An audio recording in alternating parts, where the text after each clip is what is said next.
সাহরির menu কি হওয়া উচিত, সাহরিতে আমরা কি খাবার গ্রহণ করব? এর উত্তর হলো যে কোনো হালাল খাবার আমরা গ্রহণ করতে পারি। স্বাস্থ্যসম্মত খাবারগুলো অবশ্যই খেয়াল করবো। আল্লাহ সুবহানাহু ওয়া তাআলা বলেছেন আদুল কবি আদিকুমুল্লাহ তালুক, নিজেদেরকে ক্ষতির মুখে ঠেলে দিও না। এমন খাবার গ্রহণ করবো না যা আমাদের স্বাস্থ্যকে নষ্ট করে। তবে সাহরিতে বিশেষ একটি খাবার আমাদেরকে গ্রহণ করার জন্য হাদিসে উৎসাহিত করা হয়েছে, সেটা হলো খেজুর। রাসূল করিম সাল্লাল্লাহু আলাইহি ওয়াসাল্লাম বলেছেন নি'মাস সাহুরুল মুমিনি আত-তামার, ইমানদার ব্যক্তির সাহারি বা রাতের শেষ খাবার রোজার উদ্দেশ্যে যেটা খেয়ে থাকে সেখানে তামার বা খেজুর এটা কতই না উত্তম উপাদান। অতএব আমাদের খাবারের মেনুতে খেজুর থাকা উচিত। ভোর রাতে একটি খেজুর হলেও আমাদের খাওয়া উচিত। সেক্ষেত্রে আমরা সাহারি খাওয়ার সুন্নাহ আদায় করার পাশাপাশি আরেকটি সুন্নাহ আদায় করার সওয়াব পাবো, অর্থাৎ খেজুর দিয়ে সাহারি করা।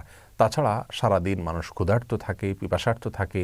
খেজুরের মধ্যে যে খাদ্য শক্তি রয়েছে, বিশেষ করে সুগারের পরিমাণ রয়েছে, সেটা আমাদের শরীরে যে ঘাটতি থাকে সেটা পুষিয়ে নিতে সাহায্য করে। এজন্য ইফতারিতে যেমন খেজুর খাওয়া উচিত, সাহরিতেও আমাদের খেজুর খাওয়া উচিত এবং সুন্নাহ।